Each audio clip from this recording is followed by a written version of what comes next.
Hello दोस्तों, कैसे हो आप लोग? आइए हम आपके लिए बहुत शानदार तरीके से मैं दोस्तों यूपी टेट का सिलेबस पूरा कवर कर रहे हैं दोस्तों, बहुत शानदार तरीके से। दोस्तों अभी तक मैं 4-5 वीडियो आपको प्रोवाइड करवा चुका हूं दोस्तों। आप लोग जैसे वीडियो नहीं देखे पहले उसको जाकर देख लीजिए दोस्तों, बहुत शानदार तरीके से। दोस्तों जहां से मैं पढ़ा रहा हूँ दोस्तों वहां से क्वेश्चन जरूर आएगा दोस्तों, वहां से क्वेश्चन हमेशा फंसेगा दोस्तों। सर बताएं दोस्तों, आप लोग एग्जाम में बैठोगे तो धुआं धुआं कर होगा दोस्तों, बहुत शानदार तरीके से यूपी टेट का सिलेबस पूरा कवर करेंगे दोस्तों। देखिए दोस्तों, आज हम पढ़ाने वाले हैं वर्णमाला। वर्णमाला में दोस्तों आपको स्वर पढ़ाएंगे, व्यंजन पढ़ाएंगे, अयोग वाक्य क्या होते हैं उसके बारे में हम चर्चा करेंगे। फिर उसके बाद स्वर के बारे में चर्चा करेंगे, ह्रस्व स्वर, दीर्घ स्वर, पुरुष स्वर के बारे में चर्चा करेंगे दोस्तों, बहुत शानदार तरीके से। बहुत शानदार तरीका है दोस्तों, बहुत अच्छे तरीके से मैं आपको चर्चा करने वाला हूँ। देखिए दोस्तों, यहाँ पे दोस्तों क्या है वर्णमाला। क्या है दोस्तों वर्णमाला? क्या है दोस्तों वर्णमाला? वर्णमाला दोस्तों क्या है दोस्तों, यहाँ पे वर्णमाला है। और वर्णमाला में दोस्तों आपके स्वर हो गए, व्यंजन हो गए, अयोगवाह हो गए, उसी के बारे में आप चर्चा करेंगे दोस्तों, बहुत शानदार तरीके से। देखिए दोस्तों, यहाँ पे स्वर, यहाँ पे देखिए दोस्तों, इसमें हम क्या किसका चर्चा करेंगे? इसमें हम करेंगे स्वर का, इसमें हम करेंगे दोस्तों व्यंजन का, इसका व्यंजन का करेंगे, और क्या करेंगे दोस्तों अयोगवाह करेंगे, अयोग वाह का करेंगे। वर्णमाला में देखिए तो स्वर होते हैं, व्यंजन होते हैं, अयोग वाह होते हैं। आज से लेकर जो ज्ञा तक जो हमारा वर्णमाला है दोस्तों, वो उसमें क्या क्या होते हैं? स्वर होता है, व्यंजन होता है, अयोग वाह होते हैं। स्वर होते हैं, व्यंजन होते हैं, अयोग वाह होते हैं। अब देखिए स्वर, स्वर दोस्तों किससे मिलकर बना है? स्वर जो बना है दोस्तों सु प्लस किससे बना है? आर से मिलकर बना है। स्वर जो दोस्तों सु प्लस आर से मिलकर बना है। व्यंजन किससे मिलकर बना है दोस्तों? व्यंजन मिलकर बना है वी किससे? वी प्लस अम प्लस क्या किससे मिलकर बना है दोस्तों? अन। किससे? अन। स्वर दोस्तों सु प्लस आर से मिलकर बना है। व्यंजन दोस्तों वी प्लस अम प्लस अन से मिलकर बना है दोस्तों। किससे मिलकर बना है? अन, इससे मिलकर बना है। देखिए दोस्तों स्वर, स्वर के क्या होता है? स्वर को हम क्या बोल रहे हैं? स्वर एक सरल सहज स्वाभाविक है दोस्तों। स्वर क्या है? स्वर, स्वर जो दोस्तों सरल सहज स्वाभाविक है। स्वर सरल क्या है दोस्तों? स्वाभाविक है, स्वाभाविक है। स्वर क्या होता है? स्वर दोस्तों क्या है? सरल सहज स्वाभाविक है। अब स्वर को क्या बोला, और क्या किस नाम से जाना जाता है दोस्तों? स्वर को बोला जाता है इसे किस नाम से जाना जाता है दोस्तों? इसे निराश्रित इकाई के नाम से जाना जाता है। स्वर को निराश्रित इकाई, स्वर को दोस्तों स्वर को निराश्रित इकाई के नाम से जाना जाता है। इसे दीर्घकालिक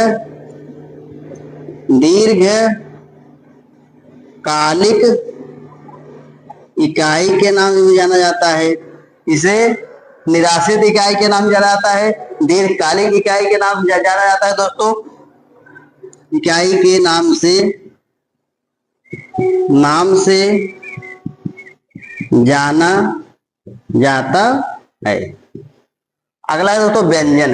व्यंजन दोस्तों क्या होता है? व्यंजन एक अल्पकालिक इकाई है। व्यंजन को किस नाम जानेंगे दोस्तों? व्यंजन को इसे अल्पकालिक इकाई के नाम जाना जाता है।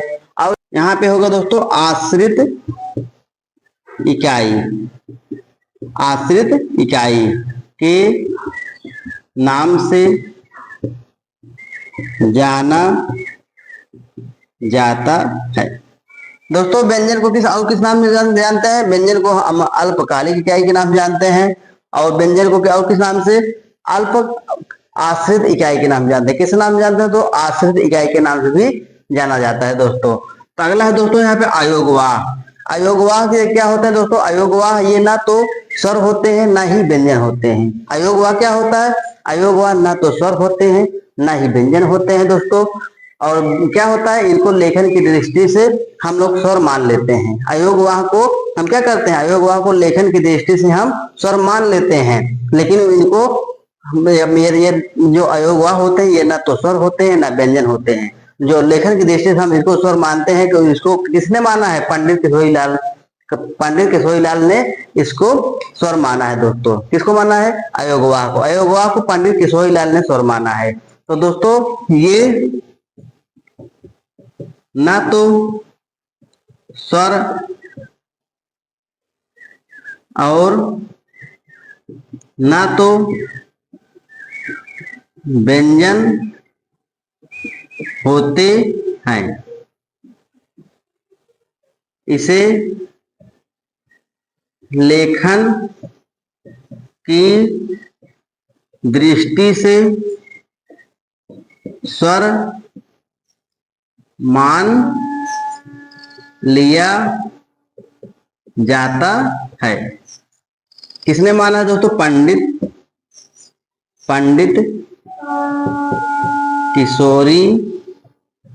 पंडित किशोरीलाल ने इसे क्या माना है, स्वर माना है,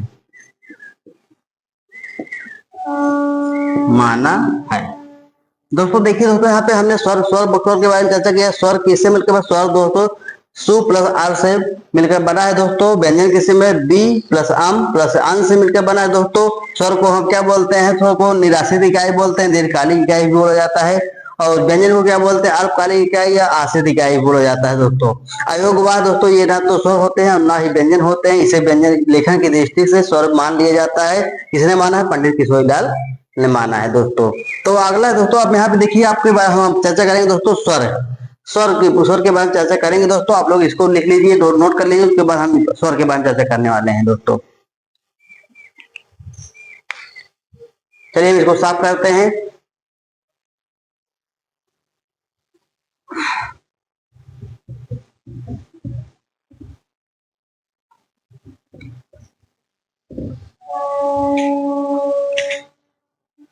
अगला आता है दोस्तों स्वर किससे मिलकर बना है, स्वर मिलकर बना है सु प्लस आर से मिलकर बना है दोस्तों। स्वर किससे मिलकर बना है, स्वर दोस्तों सु प्लस आर से मिलकर बना है। अब देखिए दोस्तों, स्वर हिंदी में स्वरों की संख्या कितनी होती है, हिंदी में पूरे स्वरों की संख्या क्या होती है दोस्तों, हिंदी में स्वरों की संख्या कितनी होती है, 11 होती है। हिंदी में स्वरों की संख्या 11 होती है। संस्कृत में स्वरों की संख्या कितनी होती है, संस्कृत में स्वरों की संख्या होती है 9। कितना होते हैं दोस्तों, हिंदी में 11 होती है, संस्कृत में कितना होता है, संस्कृत में स्वर कितने होते हैं, 9। संस्कृत में स्वरों की संख्या 9 होती है। हिंदी में कितना होता है दोस्तों, हिंदी में आपका होता है 11। हिंदी में कितना स्वरों की संख्या होती है, हिंदी में आपके 11 स्वर होते हैं। तो दोस्तों इसको अगर हम विभाजित करेंगे तो दोस्तों 3 पार्ट में विभाजित होगा। नंबर 1 है ह्रस्व, नंबर कौन सा है दोस्तों, नंबर 1 ह्रस्व स्वर है, क्या है, ह्रस्व स्वर है। नंबर दूसरा है दोस्तों कौन सा है, दीर्घ स्वर है, दीर्घ स्वर। नंबर तीसरा दोस्तों आपका है प्लुत स्वर, कौन सा है, प्लुत स्वर है। नंबर तीसरा कौन सा है दोस्तों, प्लुत स्वर है। अब देखिए दोस्तों यहाँ पे ह्रस्व स्वर, दीर्घ स्वर, प्लुत स्वर है। ये क्या है, स्वर के भाग हैं। स्वर को हम कितने प्रकार से बांट सकते हैं, स्वर को हम 3 प्रकार से बांट सकते हैं दोस्तों, ह्रस्व स्वर, दीर्घ स्वर और किसके, प्लुत स्वर के। अब देखिए यहाँ पे दोस्तों ह्रस्व स्वर की संख्या कितनी होती है, ह्रस्व स्वर की संख्या 4 होती है। दीर्घ स्वर की संख्या कितनी होती है दोस्तों, 7 होती है। दीर्घ स्वर कितने होते हैं, 7 होते हैं। ह्रस्व स्वर कितने होते हैं, 4 होते हैं। तो दो प्लुत स्वर को हम क्या बोलते हैं, प्लुत स्वर को जैसे हम बोलते हैं ओम, क्या बोलते हैं, ओम।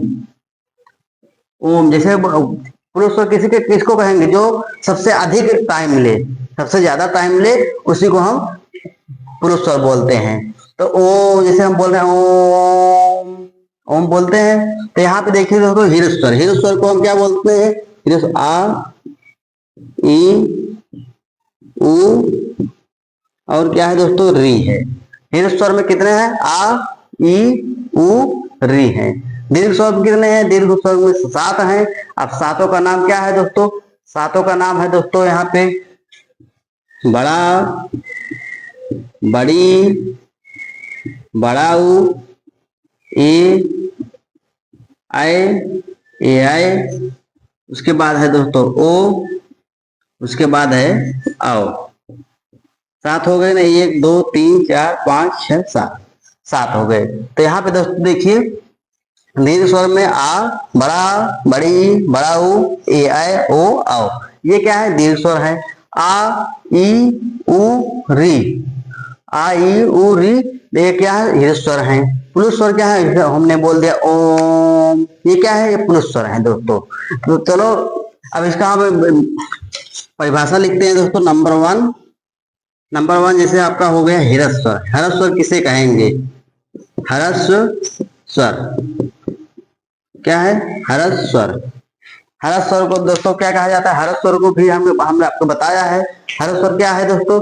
इसके अन्य नाम जैसे क्या है? लघु, एक मात्रिक, हस्तलिखित, मूल स्वर, शिथिल, कोमल स्वर, ये सभी इसके नाम है। हृदय स्वर के नाम क्या है? इसके अन्य नाम दोस्तों क्या है? इसके अन्य नाम क्या है? लघु स्वर, लघु स्वर्ग क्या है? लघु स्वर हो गए। उसके बाद क्या आता है दोस्तों? उसके बाद आपका एक मात्रिक स्वर, इसको बोला जाता है, क्या बोला जाता है? एक मात्रिक स्वर बोला जाता है। मात्रिक स्वर बोला जाता है इसको। और इसको किस नाम बोलते हैं? हस्तलिखित स्वर के नाम बोलते हैं। हस्तलिखित स्वर के नाम से जाना जाता है।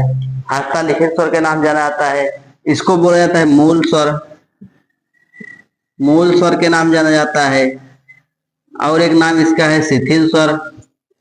शिथिल स्वर के नाम से भी जाना जाता है। उसके बाद इसका एक नाम और है दोस्तों, क्या है दोस्तों? इसका एक नाम और पड़ता है, क्या है? कोमल स्वर। हाँ, क्या है दोस्तों? कोमल स्वर। कोमल स्वर के नाम से जाना जाता है। क्या है? कोमल स्वर के नाम जाना जाता है। के नाम से, के इसके अन्य नाम कोमल स्वर के नाम से जाना जाता है दोस्तों। ये हर्ष स्वर। हर्ष स्वर इसके अन्य नाम है लघु स्वर, एक मात्रिक स्वर, हस्तलिखित स्वर, मूल स्वर, शिथिल स्वर, कोमल स्वर के नाम से भी जाना जाता है। तो दोस्तों ये हमने आपको बताया है हर्ष स्वर की संख्या क्या है। इसकी संख्या 4 है। मैं आपको बताया है भी। इसकी संख्या कितनी है? 4 है। कौन कौन सा है? आ है, ई है, आ है, ई है, उ है, और क्या है? री है। आ ई उ री, ये क्या है? ये हृदय स्वर के भाग है, संख्या है दोस्तों। कितना है? आ ई उ री कितने हैं? 4 है। अगला आता है दोस्तों आपका नंबर दूसरा, दीर्घ स्वर। कौन स्वर है दोस्तों? दीर्घ स्वर। दीर्घ स्वर इसके अन्य नाम दोस्तों क्या है? दीर्घ स्वर को हम क्या कहेंगे? दीर्घ स्वर के अन्य नाम, यहाँ से क्वेश्चन आता है दोस्तों, इसके अन्य नाम से भी क्वेश्चन आते हैं दोस्तों। इसके अन्य नाम क्या है दोस्तों? इसके अन्य नाम दोस्तों है जैसे गुरु स्वर हो गया, और क्या हो गया? द्विमात्रिक स्वर हो गया, दीर्घा लिखित स्वर हो गया, कठोर, प्रयत्नी, ये सभी क्या है? ये दीर्घ स्वर के अन्य नाम है दोस्तों। जैसे यहाँ पे हो गया, इसके अन्य नाम है गुरु स्वर। नंबर 1 गुरु क्या है? गुरु स्वर। और क्या हो गया दोस्तों? यहाँ पे गुरु स्वर हो गया। उसके बाद क्या हो गया दोस्तों? उसके बाद हो गया आपका क्या हो गया? उसके बाद हो गया द्विमात्रिक स्वर। क्या हो गया? द्विमात्रिक स्वर। द्विमात्रिक स्वर। उसके बाद एक और आता है दोस्तों, क्या आता है? एक और आता है, इसका एक और नाम है दीर्घा लिखित स्वर। क्या है दोस्तों?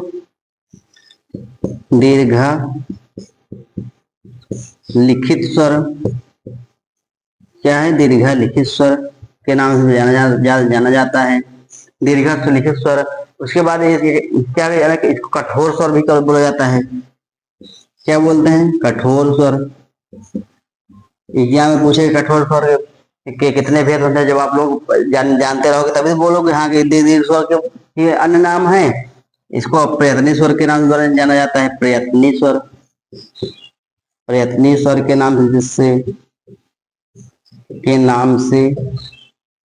नाम से जाना जाता है। तो दोस्तों यहाँ पे दीर्घ स्वर, इसके अन्य नाम दोस्तों गुरु स्वर, द्विमात्रिक स्वर, दीर्घ लिखित स्वर, कठोर स्वर, प्रयत्नी स्वर के नाम से जाना जाता है। इसकी संख्या कितनी है? इसकी संख्या है 4। दोस्तों इसकी संख्या कितनी है? इसकी संख्या है 7। कौन कौन से हैं दोस्तों? बड़ा आ है, बड़ी ई है, बड़ा ऊ है, बड़ा ऊ है। उसके बाद क्या है? उसके बाद है ए है, आय है, उसके बाद है ओ, उसके बाद आता है आपका आओ। ये क्या है? ये थी सभी दीर्घ स्वर हैं दोस्तों। क्या है? दीर्घ स्वर हैं। हमने आपको बताया ह्रस्व स्वर के बारे में और दीर्घ स्वर के बारे में बता दिया है। अब देखिए दोस्तों क्या होता है यहाँ पे। अभी दीर्घ स्वर के कितने भाग हैं? दीर्घ स्वर को हम 2 भागों में बांट सकते हैं।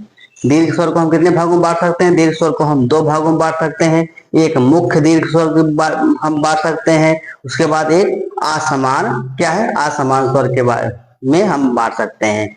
मुख्य दीर्घ स्वर और असमान स्वर के बाद हम इसको बांट सकते हैं दोस्तों। तो आप लोग इसको पहले इसके साथ ले लीजिए दोस्तों, उसके बाद फिर हम इसको साफ करके उसके आगे बताते हैं।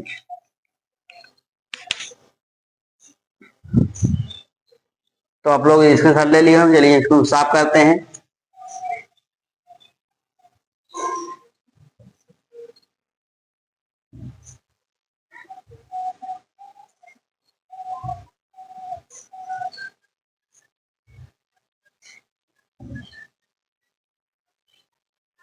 अब दीर्घ स्वर के हम दीर्घ स्वर को हम 2 भागों में बांट सकते हैं।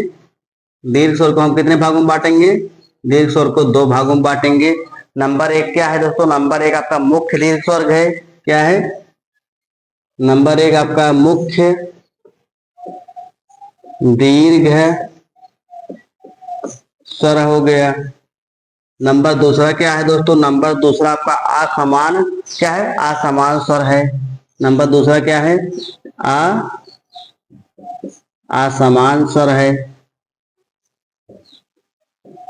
अब देखिए तो मुख्य दीर्घ स्वर, मुख्य दीर्घ स्वर क्या होते हैं दोस्तों? मुख्य दीर्घ स्वर क्या होते हैं? मुख्य दीर्घ स्वर को हम किस नाम बोलते हैं? मुख्य दीर्घ स्वर को हम किसके नाम बोलते हैं? समान या सजातीय स्वर के नाम बोलते हैं।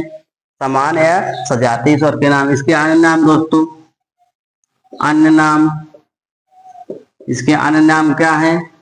समान स्वर, समान स्वर या क्या है? सजातीय, क्या है? सजातीय स्वर के नाम को जानते हैं। इसको हम किस नाम जानते हैं?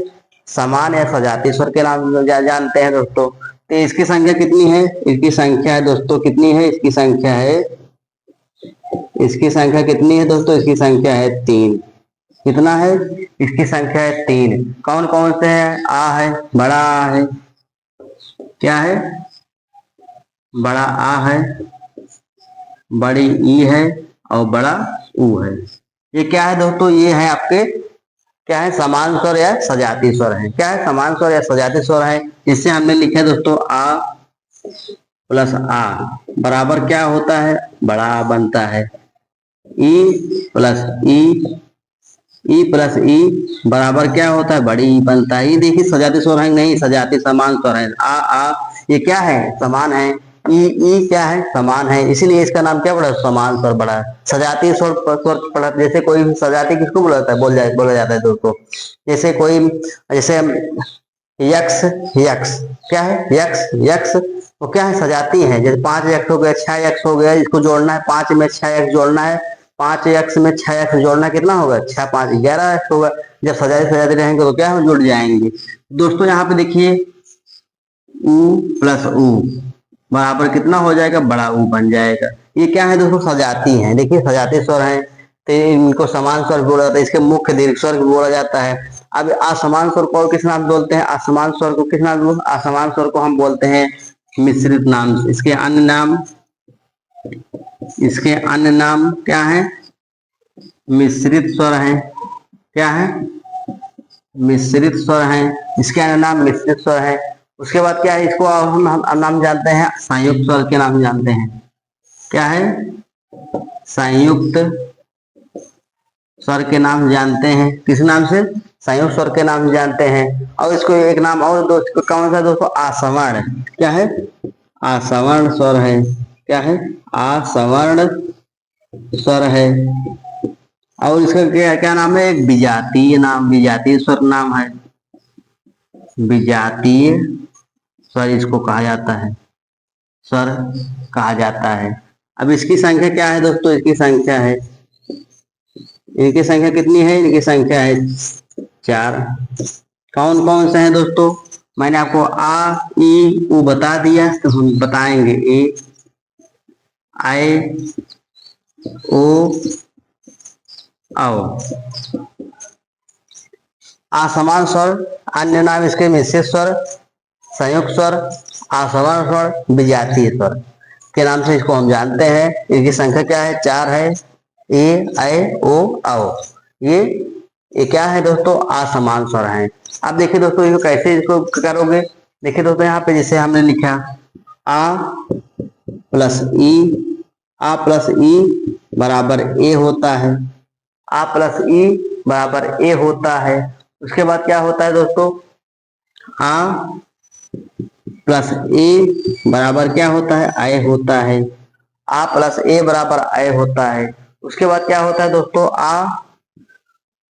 आ प्लस उ बराबर क्या होता है? ओ होता है।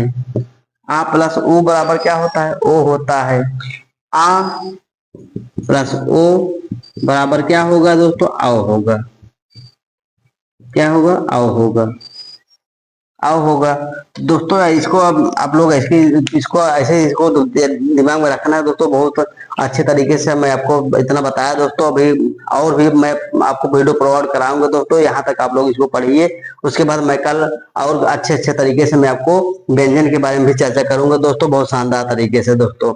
तो आज मैं आप इसको आपके स्वर के बारे में चर्चा किया है दोस्तों। कल मैं आपको व्यंजन के बारे में बताऊंगा बहुत शानदार तरीके से। जो दोस्तों जितना मैं पढ़ा दे रहा हूँ, जहाँ से जितना मैं बता रहा हूँ दोस्तों, आप लोग इतना तैयार रखिएगा, आपके यूपी टेट क्लियर हो जाएगा दोस्तों। इतना ही यूपी टेट में वहाँ पूछा जाता है दोस्तों, ज्यादा डेप्थ नहीं पूछा जाता है दोस्तों। आपको बस इतना ही पढ़ना है, ज्यादा नहीं पढ़ना है। तो ऐसे आपको वीडियो मिलता रहेगा। धन्यवाद। जय हिंद, जय भारत।